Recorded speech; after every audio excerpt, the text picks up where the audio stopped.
Assalamualaikum warahmatullahi wabarakatuh. Terima kasih telah memilih channel horor ini. Kali ini saya akan membawakan kisah nyata pertarungan Kiai Sakti memusnahkan dukun santet. Malam itu suasana desa seolah berubah menjadi neraka.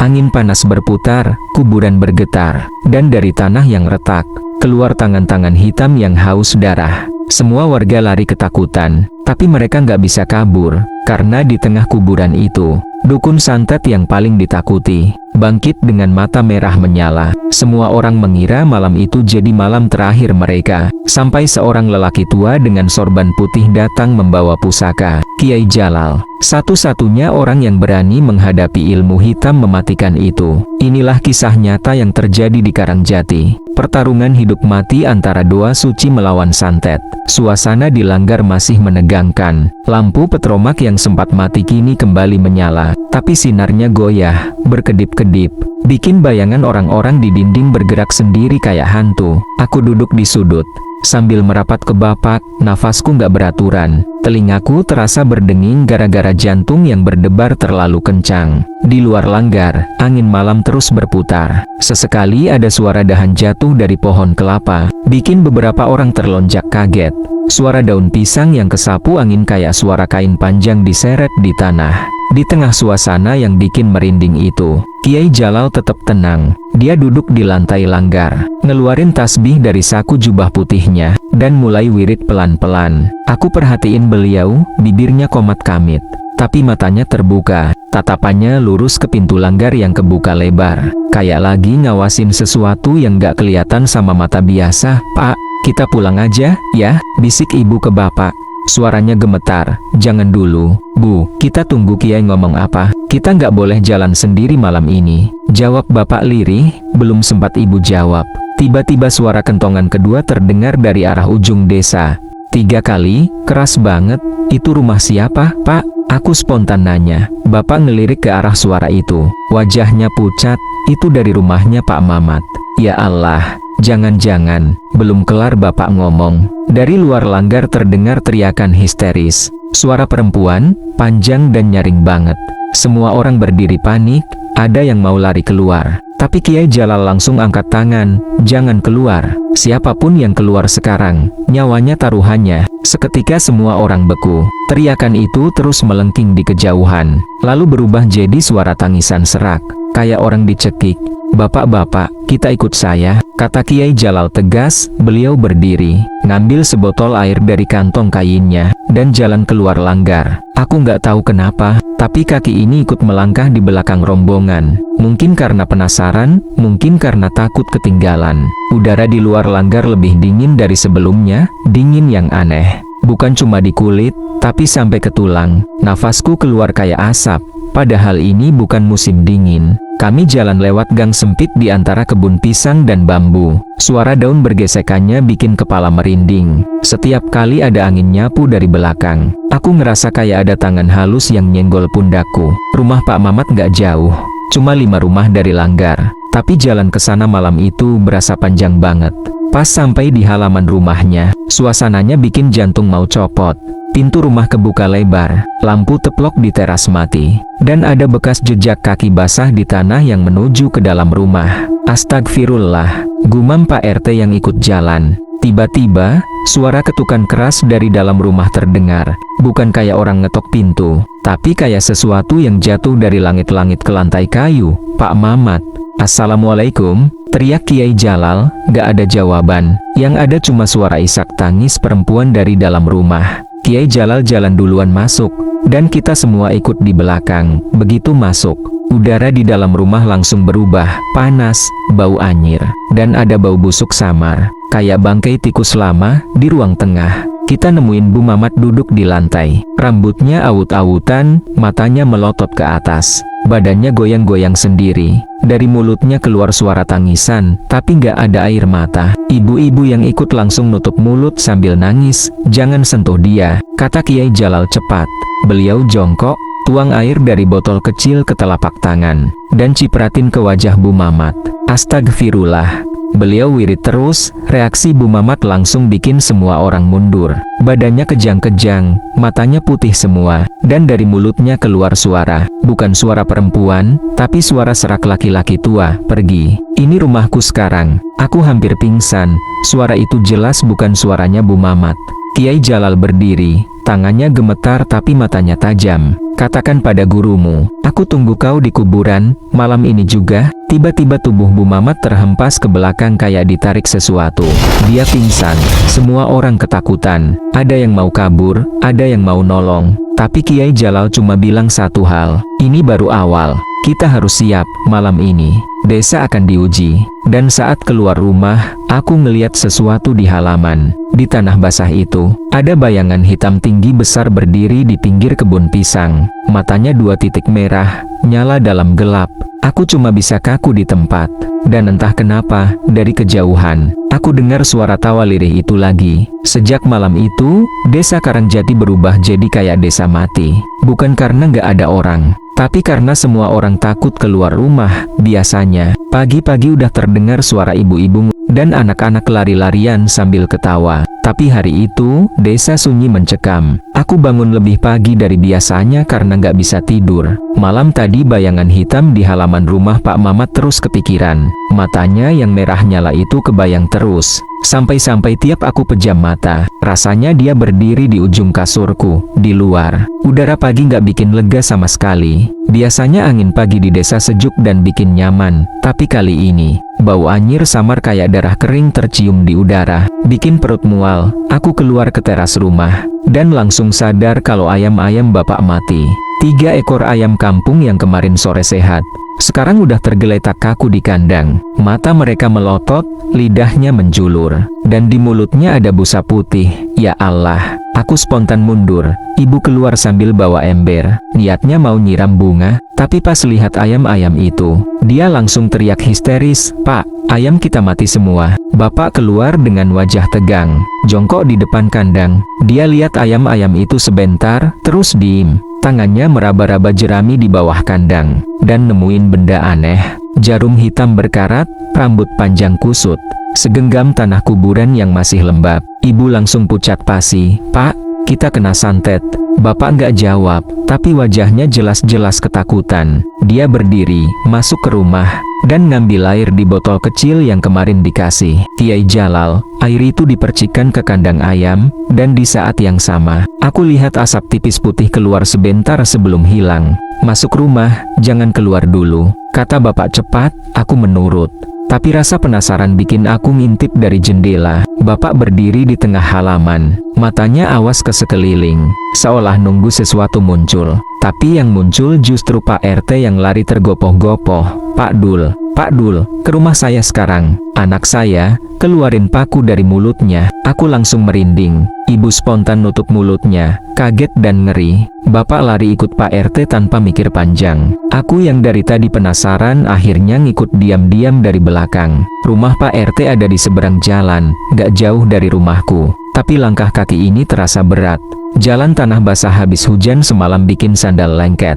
Dan setiap aku injak tanah, selalu ada suara pluk yang anehnya bergema sendiri di telinga. Begitu sampai halaman rumah Pak RT, beberapa tetangga berdiri melingkar, tapi nggak berani masuk rumah. Mereka cuma bisik-bisik, "Anaknya muntah paku." Ya Allah, jangan-jangan ini kerjaannya Mbah Sura lagi. Dulu di desa seberang juga gitu katanya. Ada yang mati muda gara-gara keluarin jarum dari perutnya. Aku maju pelan-pelan, ngintip ke dalam rumah. Di lantai tanah rumah itu, anak Pak RT, namanya Seno, umur 12 tahun, lagi tiduran pucat, matanya merem, tapi tubuhnya gemetar. Di sebelahnya ada baskom berisi air bercampur darah, dan di dalamnya, 3 batang paku berkarat. Aku ngerasa mual, tapi nggak bisa berhenti lihat. Ibu Seno nangis di sudut, sambil terus melafalkan istighfar. Pak RT keluar sambil nahan emosi. Aku udah suruh orang panggil Kiai Jalal. Kalau nggak ditolong sekarang, anakku bisa mati. Dan bener aja, beberapa menit kemudian, Kiai Jalal datang. Langkahnya tenang, tapi aura di sekelilingnya kayak beda. Semua warga langsung minggir ngasih jalan. Beliau jongkok di samping Seno, lihat wajahnya sebentar, terus tutup mata. Dia kena kiriman, ini kerjaan dukun santet. ilmu ini udah lama aku tahu, dan aku tahu siapa yang berani main di sini. Beliau ngeluarin daun bidara dari kantongnya, celupin ke air putih, terus bacain doa. Seno yang tadinya lemas tiba-tiba teriak. Suaranya tinggi, serak, dan nyakitin telinga. Aku merinding sampai kepala. Suara itu bukan suara anak kecil lagi. Pergi dari sini. Sambil teriak, Seno muntah lagi. Kali ini bukan paku. Keluar gumpalan rambut panjang yang basah dan bau anyir. Semua orang yang lihat langsung teriak kaget dan mundur. Kiai Jalal nggak goyah, dia terus wirid. Sambil tembelin telapak tangannya ke dada Seno, pelan-pelan. Napas anak itu stabil lagi. Alhamdulillah, untuk sementara dia selamat, kata Kiai Jalal. Tapi ini peringatan, dukun itu sengaja kasih salam ke kita. Dia mau kita takut, dan kalau kita nggak siap, korban bakal lebih banyak. Suasana hening, nggak ada yang berani ngomong. Yang terdengar cuma suara angin di luar rumah yang tiba-tiba berdesing keras. Di saat itu, aku ngerasa kayak ada bayangan hitam di jendela. Tinggi, kurus, rambutnya panjang acak-acakan. Dia cuma berdiri di situ sebentar, lalu hilang. Aku ngerasa darahku dingin. Kiai Jalal berdiri, lalu menatap semua warga yang hadir. Malam Jumat ini, kita ke kuburan, dia nunggu di sana. Kalau nggak kita hadapi, desa ini bakal jadi kuburan hidup. Malam Jumat itu, desa Karangjati kayak bukan desa yang sama. Aku berdiri di depan rumah, lihat jalan tanah yang biasanya ramai suara jangkrik dan kodok. Sekarang hening kayak kuburan terbuka. Lampu-lampu teplok di rumah-rumah cuma nyala redup. Udara dingin dan bau anyir samar masih sama kayak kemarin. Tapi malam ini ada yang beda. Angin berdesing, kayak suara peluit panjang, lewat dari sela-sela pohon pisang dan bambu, bikin bulu kuduk berdiri. Aku lihat bapak siap-siap bawa senter dan kayu pentungan. "Vi, kamu ikut di belakang bapak, jangan jauh. Malam ini kita ikut kiai ke kuburan," katanya dengan wajah serius. Aku cuma bisa angguk dalam hati. Takutnya nggak karuan. Pikiran soal bayangan hitam bermata merah dan anak Pak RT yang muntah paku masih nempel di kepala. Tapi kalau aku nggak ikut, rasanya justru lebih ngeri sendirian di rumah. Di Langgar, semua warga yang berani kumpul, sekitar 20 orang, kebanyakan bapak-bapak. Semua bawa obor, pentungan, atau senjata seadanya. Wajah mereka pucat, tapi mata-mata mereka penuh was-was. Di tengah mereka, Kiai Jalal berdiri dengan jubah putihnya, tasbih di tangan kanan, botol air di tangan kiri. Beliau nggak banyak bicara, cuma angkat tangan dan bilang, "Bismillah. Kita jalan, jangan bicara sembarangan, jangan lihat ke belakang kalau dengar suara aneh." Dan perjalanan ke kuburan desa pun dimulai.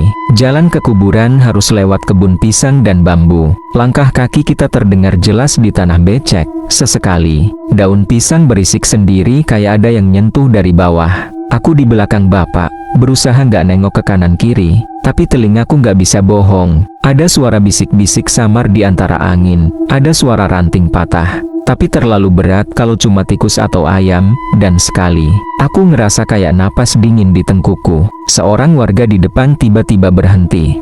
Ada yang jalan di samping saya tadi?" katanya gemetar. Kiai Jalal cuma jawab tenang, "Jangan hiraukan, dia cuma nakut-nakutin. Jangan buka mata terlalu lama ke arah itu." Perjalanan berlanjut, tapi angin tiba-tiba berhenti total pas kita mendekati kuburan. Nggak ada suara jangkrik, nggak ada kodok, sunyi total. Heningnya sampai bikin kuping berdenging. Kuburan desa Karangjati nggak terlalu besar, letaknya di tanah yang agak tinggi, diapit kebun pisang sama pohon beringin tua. Malam itu, kuburan kelihatan kayak dunia lain. Kabut tipis menyelimuti nisan-nisan yang miring. Obor-obor yang dibawa warga cuma bikin bayangan aneh di tanah. Bau tanah basah campur anyir darah makin terasa menusuk. Kiai Jalal berdiri di tengah jalan setapak yang membelah kuburan. "Berhenti di sini," katanya pelan tapi tegas. Kami semua berhenti, nafas orang-orang terdengar jelas. Ada yang ngos-ngosan, ada yang berusaha nggak panik. "Astagfirullah, ya Allah, ular." Tapi Kiai Jalal angkat tangan dan teriak, "Jangan lari, bacalah ayat kursi." Beliau sendiri langsung baca ayat kursi, dan anehnya, ular-ular itu meledak jadi asap hitam sebelum sempat menggigit siapapun. Mbah Sura mendesis marah, "Berani kau hadapi aku dengan doa-doa itu? Hanya sampai di sini nyalimu, Kiai." Lalu dia kibaskan tangannya ke tanah. dan tiba-tiba muncul hantu tanpa kepala dari balik nisan. Jalannya ngesot cepat ke arah Kiai Jalal. Aku nggak bisa teriak, tenggorokanku kering. Hantu itu bau busuk banget, kayak mayat lama, dan suaranya kayak mendengkur dari leher putusnya. Kiai Jalal tetap tenang, dia buka surbannya, kibaskan ke arah hantu itu sambil wirid. Dalam sekejap, hantu itu meleleh kayak lilin kena api dan hilang jadi asap. Tapi aku tahu, ini baru awal. Mbah Sura belum serius, dan malam itu, kuburan Karangjadi terasa kayak pintu neraka baru aja dibuka. Angin di kuburan malam itu berputar gak karuan. Obor-obor yang dipegang warga berkedip-kedip. Sebagian mati sendiri seolah ada yang niup. Udara dingin menusuk tulang, tapi keringat dingin ngalir di punggungku. Mbah Sura berdiri di bawah pohon beringin tua. Matanya merah menyala kayak bara api. Rambutnya gimbal nempel di wajah kotor. Dan tawa seraknya bikin bulu kuduk berdiri. Kiai tua, aku kasih kau pilihan terakhir. Serahkan desa ini padaku, atau semua yang ikut kau malam ini akan mati jadi tumbal. Kiai Jalal tetap tenang. Suara beliau berat tapi tegas. Tak ada yang bisa kau ambil dari desa ini. Bumi dan langit milik Allah. Pergi sebelum azab menjemputmu. Kalau begitu, biar ku buka mata mereka. Siapa yang sebenarnya berkuasa di sini? Serangan pertama datang tiba-tiba. Mbah Sura kibaskan tangannya ke tanah. Dalam sekejap, semua nisan di kuburan bergetar. Tanah lembab terbelah, dan dari dalamnya keluar tangan-tangan pucat tangan mayat. Aku yang berdiri di belakang bapak nyaris jatuh saking kaget. Tangan-tangan itu nyakar udara. Ada yang ngegenggam kaki warga, ada yang cuma melambai-lambai kayak minta tolong. Allahu Akbar, teriak Pak RT yang langsung ngangkat pentungan. Tapi Kiai Jalal cepat-cepat menahan. Jangan pukul, ini cuma jelmaan. Bacalah ayat kursi. Beliau sendiri mulai baca doa. Setiap kalimat yang keluar dari mulut beliau bikin tanah yang retak tadi berasap. Dan tangan-tangan itu meleleh jadi lumpur hitam satu persatu. Mbah Sura nggak tinggal diam. Dia angkat tongkat kepala kambingnya ke langit. Angin yang tadi cuma dingin sekarang jadi panas. Aroma gosong dan anyir bercampur, bikin hidung perih. Dari ujung tongkatnya keluar asap hitam pekat, naik ke langit kayak pusaran. Asap itu muter di atas kuburan, lalu jatuh ke tanah, membentuk sosok hitam tinggi besar. Sosok itu nggak punya wajah, cuma bayangan dengan mata merah yang melayang di ketinggian. Begitu dia buka mulut, suara tangisan bayi dan lolongan anjing keluar bersamaan. Aku gemetar, kaki ini rasanya nggak kuat berdiri. Warga di belakangku ada yang langsung jatuh sujud. Ada yang kabur ke arah jalan desa sambil teriak histeris, "Jangan tinggalkan lingkaran, dia cari yang sendirian," teriak Kiai Jalal. Sosok hitam itu jalan melayang ke arah Kiai Jalal. Tanah yang dia lewatin menghitam kayak terbakar. Rumput layu, bunga liar di kuburan kuncup mendadak. Kiai Jalal tetap di tempat. Beliau buka surban putih dari lehernya, terus diayun-ayun di udara sambil wirid. Suara wiridnya makin keras, sampai angin yang panas tadi mendingin lagi. Tiba-tiba, sosok hitam itu mengaum, dan dari tubuhnya keluar ulat busuk yang jatuh ke tanah, lalu melata ke arah warga. Astagfirullah, hati-hati, aku refleks mundur, tapi bapak menarik tanganku, baca doa. "Jangan cuma diem," katanya sambil ngos-ngosan. Ulat-ulat itu mendekat, tapi setiap kali kena cipratan air dari botol Kiai Jalal, mereka mendidih dan meledak jadi asap. Mbah Sura makin marah. Dia ngibasin tongkatnya ke arah Kiai Jalal, dan tiba-tiba tongkat itu memanjang sendiri kayak ular, terbang di udara dengan kepala kambing yang hidup dan matanya merah. Kepala kambing itu mengaum. Suaranya mirip suara manusia teriak kesakitan. Lalu dia melompat ke arah Kiai Jalal dengan cepat. Semua warga teriak panik, tapi Kiai Jalal cuma mundur setapak, terus lempar segenggam tanah kuburan yang tadi beliau genggam sejak awal. Begitu tanah itu kena kepala kambing di tongkat Mbah Sura, bunyi ledakan kecil terdengar, asap hitam keluar, dan tongkat itu jatuh lagi ke tangan Mbah Sura. Patah jadi dua, wajah Mbah Sura berubah pucat, tapi matanya makin merah. "Dasar Kiai lancang, kau pikir kau bisa menang? Ini baru permulaan." Di saat itulah aku sadar kalau pertarungan ini belum selesai. Langit di atas kuburan berpetir tanpa hujan, dan angin berputar bikin kabut tebal turun menutup semua jalan keluar. Aku nggak tahu apa yang bakal terjadi selanjutnya, tapi malam itu aku sadar, kuburan Karangjati udah resmi berubah jadi medan perang antara langit dan neraka. Langit di atas kuburan Karangjati malam itu berwarna aneh. bukan hitam pekat seperti biasanya, tapi ungu gelap yang sesekali disambar kilat hijau. Tidak ada hujan, tapi angin berputar membentuk pusaran debu dan kabut di sekitar kami. Aku berdiri di belakang Bapak, berusaha tetap sadar walau kaki rasanya gemetar. Di depan, Kiai Jalal masih berdiri tegak, surban putih di tangannya, sementara Mbah Sura memegang tongkat patah yang ujungnya masih berasap hitam. Suara beliau tegas, menggema di tengah kuburan yang sepi. Dengan izin Allah, tak ada yang bisa kau lakukan lagi, bertaubatlah. Tapi Mbah Sura malah nyeringai, tawa seraknya pecah lagi. Kau pikir pertarungan sudah selesai? Kau baru lihat kulitnya saja, Kiai. Tiba-tiba, tanah di bawah kakiku bergetar. Pelan dulu, kayak gempa kecil, tapi makin lama makin kuat, sampai batu-batu nisan bergetar. Beberapa roboh. Pak, tanahnya gerak. Aku spontan teriak sambil mundur. Bapak narik tanganku. Dekat sama Bapak, jangan sampai jatuh. Lalu retakan-retakan muncul di tanah kuburan. Dari retakan itu keluar bau busuk menyengat yang bikin perut mual. Seperti bau bangkai yang udah lama membusuk. Warga yang ada di lingkaran belakang mulai teriak histeris, "Astagfirullah, mayatnya keluar. Ya Allah, lindungi kami." Dan bener aja, dari tanah yang retak itu muncul kepala manusia pucat. Matanya kosong, mulutnya terbuka, dan tanah basah nempel di wajahnya. Aku nggak bisa teriak. Tenggorokanku kering, 1 kepala, 2 kepala, 5 kepala, sampai beberapa mayat setengah badan keluar dari kuburan. Mereka merangkak ke arah warga dengan gerakan lambat tapi pasti. Suara yang keluar dari mulut mereka kayak suara orang berkumur. Di air bercampur lumpur. Seorang warga di sampingku nggak kuat. Dia teriak dan langsung lari keluar lingkaran. "Jangan keluar lingkaran!" teriak Kiai Jalal, tapi terlambat. Warga itu baru lari beberapa langkah ketika kakinya tiba-tiba ketarik ke tanah. Dia jatuh, teriak minta tolong. Aku cuma bisa bengong lihat tubuhnya ditelan tanah hidup-hidup.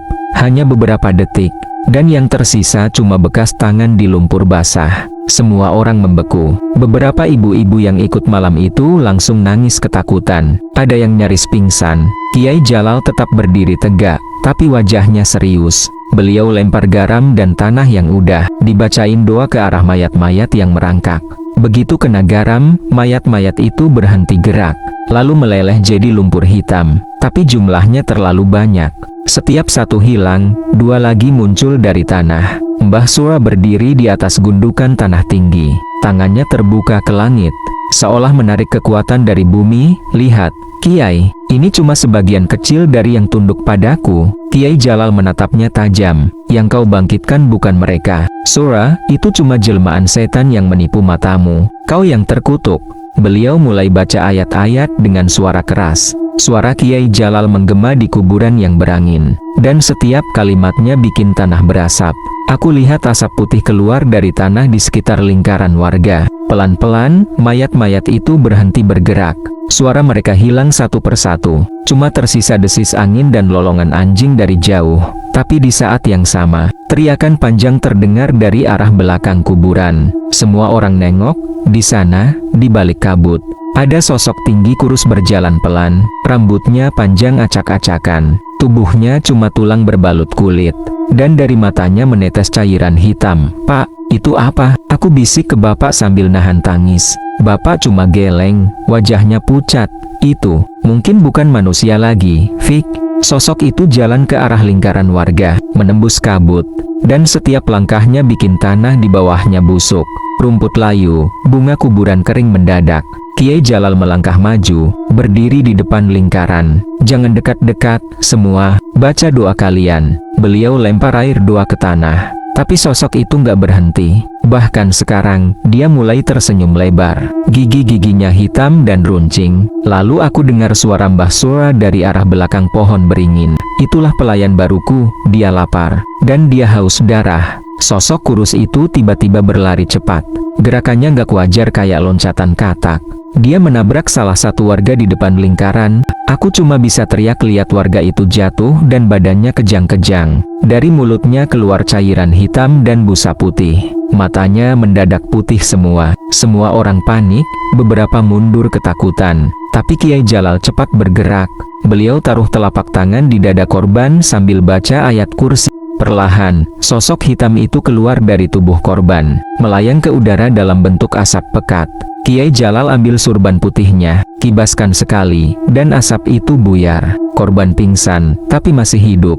Semua warga ngos-ngosan, beberapa udah nangis ketakutan. Mbah Sura berdiri di kejauhan, matanya merah nyala, dan suaranya menggelegar. Kau memang kuat, Kiai, tapi berapa lama kau bisa tahan? Malam baru saja dimulai. Di saat itu, aku sadar pertarungan ini bakal beneran makan korban. Kalau nggak cepat selesai, kuburan ini bukan lagi cuma tempat orang mati. Malam itu, kuburan Karangjati hidup dan haus darah. Malam itu, kuburan Karangjati seperti bukan lagi tanah desa. Langit ungu gelap, kilatan hijau sesekali muncul tanpa suara guntur. Angin berputar bawa bau busuk anyir darah campur belerang, bikin dada sesak. Lingkaran warga makin mengecil. Dari 20 orang yang ikut ke kuburan, sekarang tinggal 15. Sebagian udah lari ke desa walau dilarang. Sebagian lain jatuh lemas atau pingsan karena ketakutan. Aku berdiri di belakang bapak, gemetar. Kaki ini rasanya bukan kaki sendiri.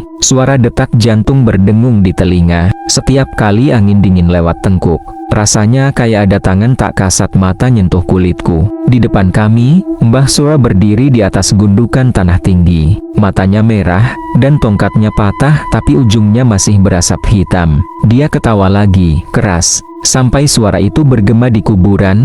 Kiai, murid-muridku lapar, kau siap lihat mereka kenyang malam ini? Kiai Jalal tidak mundur. Beliau tarik napas panjang, menutup mata sebentar, lalu buka dengan tatapan yang dingin tapi mantap. Jika kau tak berhenti, Sura, malam ini juga aku kembalikan kau ke tanah yang kau ganggu. Tanda-tanda ilmu pamungkas. Kiai Jalal turun tangan sepenuhnya. Beliau minta warga yang masih kuat untuk bentuk lingkaran rapat. Siapapun jangan tinggalkan lingkaran. Jika satu saja terpisah, dia jadi santapan iblisnya Sura. Kata beliau serius. Beliau mengeluarkan segenggam garam putih, segenggam tanah kuburan, dan air dari botol kaca. Air itu beliau teteskan ke tanah, lalu mulai wirid. Suasana berubah. Angin yang tadi panas jadi dingin menusuk. Obor yang sempat goyah jadi stabil, padahal angin muter kayak pusaran. Bau busuk perlahan digantikan aroma daun bidara yang samar. Aku merinding, udara di kuburan ini mendadak berat, seperti ada tekanan dari atas. Mbah Sura kelihatan gelisah untuk pertama kalinya. Dia mendesis, jangan pikir aku akan diam. Serangan balik Mbah Sura. Mbah Sura angkat kedua tangannya ke langit, dan kabut hitam di kuburan naik ke atas, memutar jadi pusaran besar. Dari pusaran itu keluar suara jeritan, tangisan bayi, dan lolongan anjing bercampur. Aku menutup telinga, tapi suara itu seperti langsung menembus kepala. Beberapa warga mulai meracau, pulang, pulang, pulang. Tiba-tiba, dari dalam pusaran kabut itu jatuh ratusan bilatung. Bukan cuma ke tanah, tapi ke tubuh kami. Ya Allah! Aku teriak spontan, ulat-ulat putih basah dan bau busuk menempel di tangan, kaki, dan baju. Ibu-ibu yang ikut menjerit histeris. Bapak refleks mengibaskan tangan dan menepuk bajunya. Tapi anehnya, Kiai Jalal tetap tenang. Beliau cuma kibaskan surban putihnya sekali, dan semua bilatung yang menempel di lingkaran kami meleleh jadi air hitam. Ritual penutup Kiai Jalal. Kiai Jalal mulai ritual inti.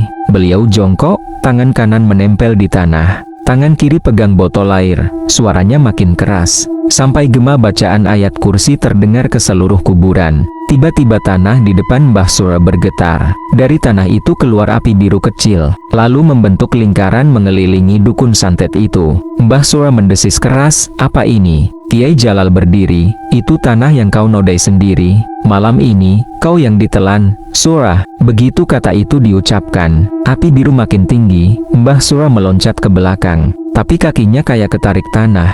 Dia teriak keras, suara bercampur geraman hewan, "Tidak, aku belum kalah." Korban bertambah. Saat itulah tragedi terjadi. Seorang warga muda yang panik lari keluar lingkaran. Aku sempat mau teriak cegah, tapi telat. Baru beberapa langkah, dia terjerat akar pohon beringin yang tiba-tiba melilit kakinya. Dia jatuh, dan sebelum sempat ditolong, tanah di bawahnya ambles.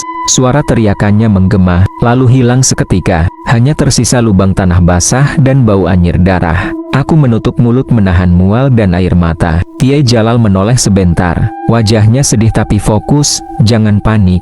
Fokus di doa kalian. Ini saatnya pertarungan titik balik. Api biru mengelilingi Mbah Sura makin tinggi. Dari api itu keluar tangan-tangan asap putih. Seolah roh-roh yang dia ganggu datang menjemput.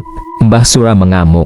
Tapi tiap gerakannya dibelit asap. Tidak, kalian budakku, aku tuanmu. Kiai Jalal melangkah maju, mengangkat surban putih yang sejak tadi ada di tangannya. Dengan satu kibasan, beliau teriak, "Bismillahirrahmanirrahim." Angin kencang menerpa kami. Sampai obor-obor hampir mati, api biru meledak ke atas.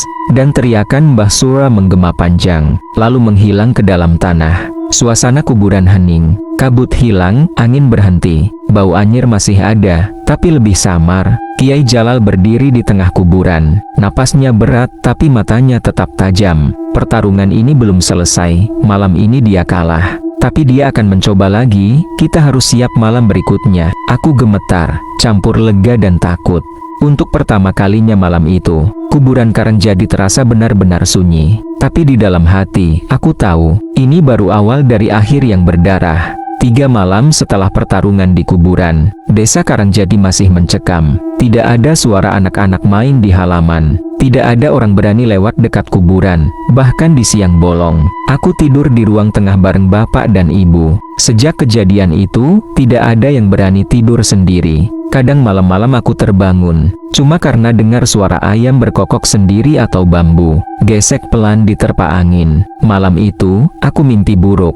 Aku berdiri di tengah kuburan Karangjati, tapi semua nisan hilang. Yang ada cuma lubang-lubang menganga, dan dari dalamnya keluar tangan hitam panjang yang mencoba narik kakiku. Aku teriak, tapi suara nggak keluar. Di kejauhan, aku dengar tawa serak Mbah Sura. Keringat dingin membasahi leher dan punggung. Tapi baru aja aku mau tarik napas lega, bau busuk masuk ke hidungku. Bau itu bukan dari mimpi. Bau itu ada di kamar ini. Aku refleks bangunin bapak.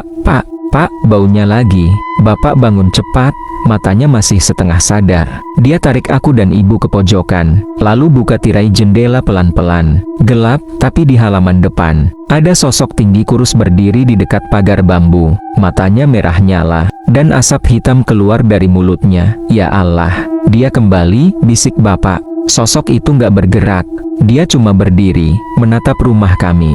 Dan tawa pelannya kedengeran jelas. Lalu tiba-tiba, tanah di halaman bergetar. Pohon pisang di samping rumah berdiri miring sendiri. Dan suara retak tanah terdengar dari arah kuburan. Kuburan meledak. Beberapa menit kemudian, suara ledakan keras datang dari arah kuburan. Bumi bergetar kayak ada truk besar lewat. Aku, bapak, dan ibu refleks tiarap di lantai. Dari jendela, aku lihat cahaya hijau pekat naik dari kuburan Karangjati, menyambar langit kayak obor raksasa. Dan dari arah itu, terdengar jeritan panjang bercampur lolongan anjing dan tangisan bayi.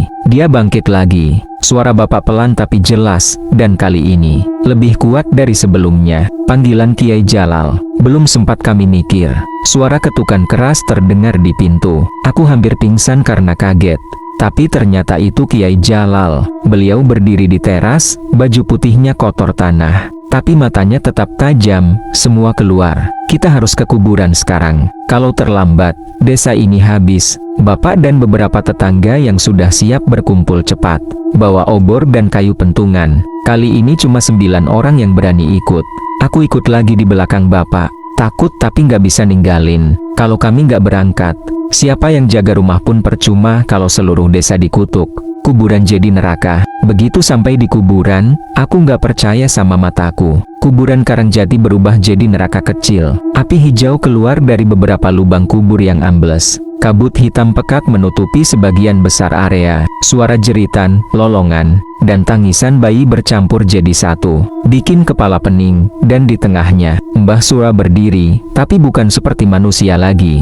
Tubuhnya lebih tinggi, kurus kayak tinggal tulang. Kulitnya hitam berurat merah. Di belakangnya ada bayangan besar dengan 4 tangan. Setiap matanya merah, menatap ke arah kami semua. Pertarungan pamungkas dimulai. Kiai Jalal melangkah maju tanpa ragu. Beliau membentuk lingkaran warga seperti sebelumnya. Dengar baik-baik, katanya tegas, malam ini, pertarungan terakhir. Dia nggak akan biarin kita pulang kalau kita nggak bisa ngurung dia selamanya. Beliau keluarkan batu kecil putih yang mengeluarkan asap wangi. Asap ini penutup, begitu lingkaran asap terbentuk. Jangan ada yang keluar. Apapun yang kalian lihat, jangan pecah formasi. Mbah Sura ngakak panjang, suaranya bikin telinga sakit. Kiai tua, kau pikir lingkaran kecil itu bisa tahan neraka yang kubuka malam ini? Dia angkat tempat tangannya ke langit. Tiba-tiba seluruh kuburan bergetar, dan nisan-nisan melayang di udara. Satu persatu meluncur ke arah kami kayak dilempar makhluk tak kasat mata. Allahu Akbar, teriak bapak sambil nutup kepalaku. Tapi nisan-nisan itu berhenti di udara, hanya sejengkal di atas kepala. Kiai Jalal kibaskan surban, dan nisan-nisan itu jatuh berantakan, puncak ilmu hitam. Mbah Sura menyatu dengan bayangan hitamnya. Sekarang dia seperti raksasa setinggi pohon kelapa, matanya banyak dan merah semua, dan suara dari mulutnya bercampur. Tawa, tangis, lolongan, semuanya akan mati malam ini. Tanah di bawah lingkaran mendidih seperti lumpur panas. Tangan-tangan hitam keluar, meraih apa saja yang bisa dijangkau. Salah satu tangan hampir narik kakiku, tapi bapak injak dengan kayu pentungan. Tangan itu mendidih jadi asap hitam begitu kena cipratan air doa. Kiai Jalal membuka pusaka. Kiai Jalal buka kain putih di pinggangnya, dan mengeluarkan sebuah keris kecil. Keris itu berkilau samar, meski tanpa cahaya. Dengan izin Allah, malam ini kau berakhir. Beliau tancapkan keris itu ke tanah. Bismillahirrahmanirrahim. Tiba-tiba, tanah di sekitar Mbah Sura pecah, dari dalamnya keluar cahaya putih menyilaukan, seperti ribuan kunang-kunang. Cahaya itu menyerbu tubuh hitam Mbah Sura, bikin dia melolong kesakitan. Suara itu menggema ke seluruh desa, sampai ayam-ayam di kandang berkokok ketakutan. Tubuh hitam raksasa itu perlahan terbelah oleh cahaya putih, dan api hijau yang tadi muncul satu persatu padam. Aku dan semua warga menutup mata karena silau. Saat kami buka mata lagi, kuburan Karangjadi sunyi. Tidak ada api, tidak ada kabut, tidak ada Mbah Sura, hanya angin malam yang lewat pelan, dan bau tanah basah yang kembali normal. Kiai Jalal berdiri tegak, napasnya berat. Beliau menoleh ke warga dan berkata, "Alhamdulillah, untuk malam ini, dia telah dikembalikan ke tanahnya. Tapi jangan pernah berhenti jaga iman kalian, karena ilmu hitam akan selalu mencari celah di hati yang takut." Aku gemetar, tapi untuk pertama kalinya malam itu aku merasa lega. Tapi di dalam hati, aku tahu, arwah penasaran Mbah Sura mungkin belum sepenuhnya hilang. Kuburan Karangjati kembali sunyi, tidak ada lagi kabut hitam, tidak ada lagi api hijau, dan bau anyir busuk perlahan hilang, tergantikan aroma tanah basah sisa hujan yang turun sebentar dini hari. Aku berdiri memandangi nisan-nisan yang berantakan, beberapa patah, beberapa miring, dan tanah di sekeliling kuburan bolong-bolong seperti habis digali dari bawah. Angin malam lewat pelan, tapi bulu kuduku tetap berdiri, karena suasana sunyi ini bukan sunyi biasa, sunyi, tapi terasa kayak ada banyak mata yang ngeliatin kami dari kegelapan. Warga tersisa, kami yang bertahan malam itu cuma 9 orang, termasuk aku. Wajah-wajah mereka pucat.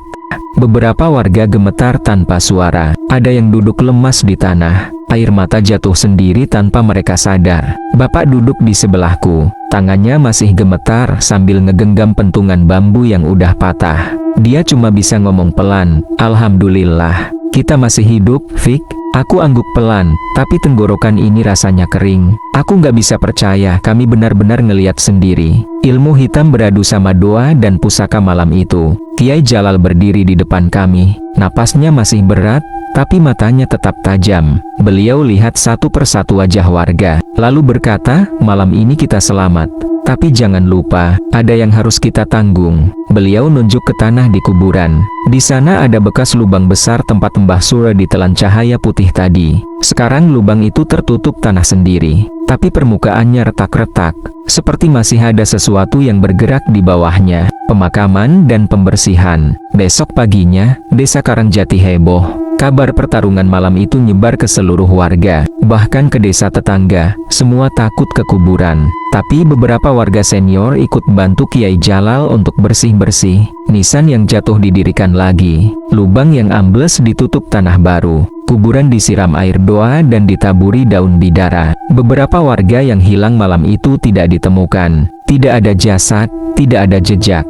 Mereka cuma lenyap seolah ditelan bumi. Aku dengar bisik-bisik orang tua di desa. Jangan-jangan mereka udah jadi tumbal santetnya Sura. Bulu kuduku berdiri lagi setiap kali dengar itu. Mimpi terakhir, 3 malam setelahnya, aku mimpi aneh lagi. Aku berdiri di tepi kuburan Karangjati. Sendirian, langit gelap, angin dingin menusuk. Dan pohon beringin tua di tengah kuburan bergoyang tanpa angin. Dari bawahnya keluar asap hitam tipis. Lalu suara tawa serak yang udah aku hafal betul. Jangan seneng dulu, aku nggak benar-benar mati. Aku langsung kaget bangun, keringat dingin bercucuran. Tapi, entah kenapa, bau anyir samar masih ada di kamar. Aku coba cuekin, tapi di telingaku ada bisikan pelan, suatu hari, aku akan balik. Epilog, desa yang berubah. Sejak malam itu, desa Karangjati tidak sama lagi. Setelah maghrib, semua rumah nutup pintu rapat-rapat. Anak-anak dilarang main di luar. Jalan ke kuburan diblokir dengan bambu dan pagar sederhana. Tidak ada yang berani bicara tentang Mbah Sura keras-keras. Bahkan Kiai Jalal bilang, jangan panggil namanya tanpa perlu. Orang seperti dia, arwahnya akan selalu dengar. Aku sendiri, sampai hari ini, gak berani lewat kuburan Karangjati sendirian. Setiap kali aku harus lewat sana, aku bisa ngerasa ada sesuatu yang ngikutin dari balik pohon beringin tua itu. Malam itu memang menjadi akhir pertarungan ilmu hitam dan doa. Tapi seperti kata Kiai Jalal waktu terakhir kami kumpul di surau, ilmu hitam bisa dikubur, tapi nggak bisa benar-benar mati. Selama masih ada hati manusia yang iri dan dendam, akan selalu ada Mbah Sura lain yang bangkit. Dan aku percaya, di bawah tanah Karangjati, sesuatu masih menunggu. Malam berdarah itu akhirnya berakhir. Kuburan Karangjati kembali sunyi, tapi keheningannya tidak pernah sama lagi. Beberapa warga hilang tanpa jejak. Tidak ada jasad, tidak ada tanda, seolah benar-benar ditelan bumi. Sementara pohon beringin tua di tengah kuburan, sampai hari ini, daunnya masih bergoyang sendiri setiap tengah malam. Meski angin tidak bertiup, Kiai Jalal selalu mengingatkan kami, ilmu hitam bisa dikubur, tapi tidak pernah benar-benar mati. Selama ada dendam, iri, dan hati yang gelap, selalu akan ada Mbah Sura lain yang bangkit. Jadi, kalau suatu malam kalian melewati kuburan sepi, dan mencium bau anyir samar, atau mendengar tawa serak yang memanggil nama kalian, ingatlah, mereka tidak pernah benar-benar pergi.